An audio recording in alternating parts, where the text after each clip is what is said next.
Let's translate this sentence to Chinese. I don't want anyone to know my secret. We'll start with I don't want, which is 我不想.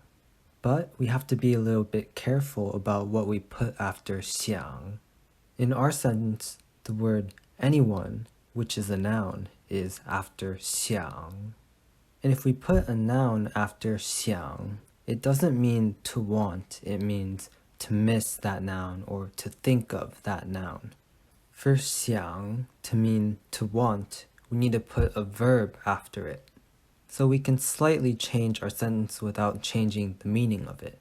Instead of saying, I don't want anyone to know my secret, we can say, I don't want to let anyone know my secret. Now we have a sentence that uses a verb after 想, and is basically how we want to word for word translate this to Chinese. To say to let in Chinese, it is this character, 让.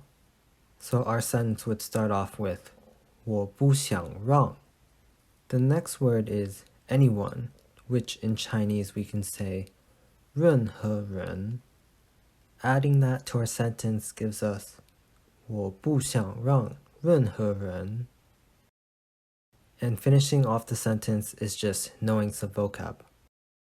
To know is 知道, and secret is 秘密.